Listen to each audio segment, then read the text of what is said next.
Shout out Jackson Shellstat. What a shot. Oregon beats Indiana 73-64. He flips the game in the closing minutes with that giant three to put Oregon ahead. They never trailed after that, put Indiana away. Does this tell you more about Oregon and maybe Shellstad's ability to hit go-ahead shots as he has done constantly throughout the course of the season? Or is this more about Indiana blowing an opportunity?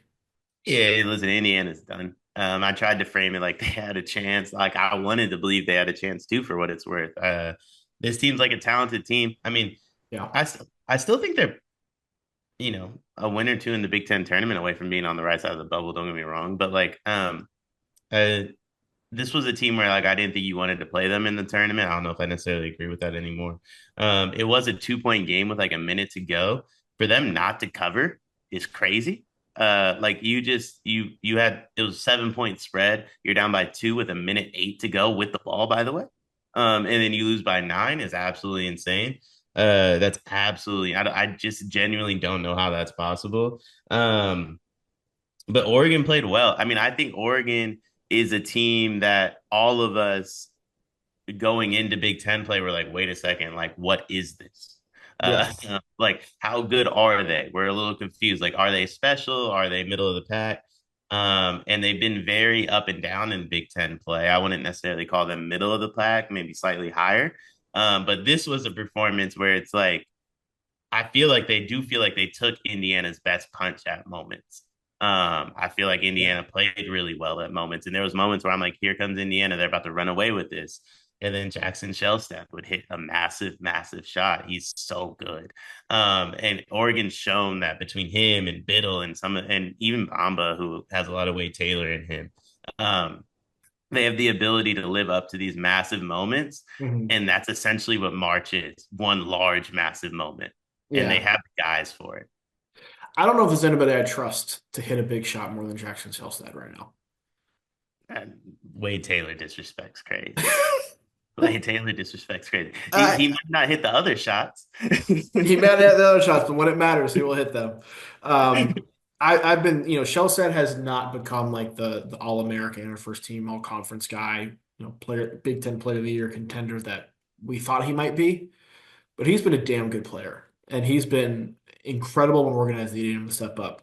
He played well. Bamba played well. We talked about them needing Bamba to play well to win this game and to make noise this month in March. Did so.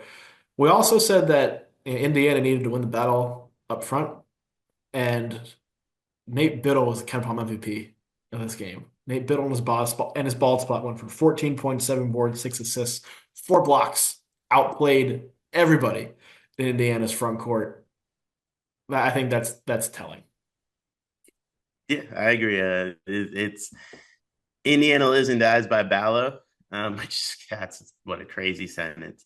Um, but I mean, clearly what we saw in this game is Ballo is going to have a performance where they die. They're Yeah. not going to live for very long. And I'm not saying Ballo was bad, but like when you live and die by Umar Ballo, like there's going to be a moment where you die, and you're not going to be able to put together like a string of just a lot of wins in a row. Yeah.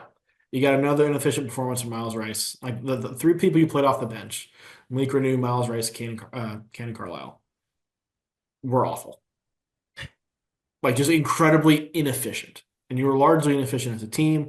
You also got out rebounded by Oregon, which if you're going to play as big as Indiana plays or wants to play, you should be better on the glass than Indiana has been all season.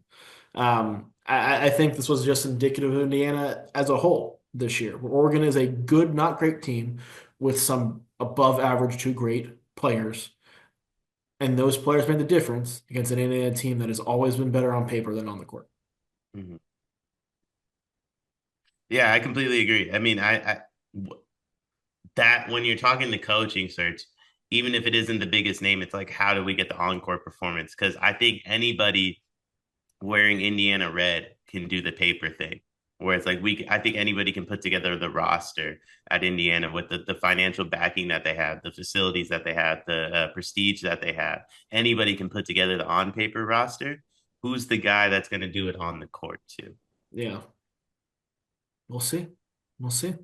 Oregon's won 6 games in a row now. How much confidence do you have in them being able to maintain this momentum into the Big Ten tournament and then into the NCAA tournament? They still play Washington on Sunday, the last game of the regular season.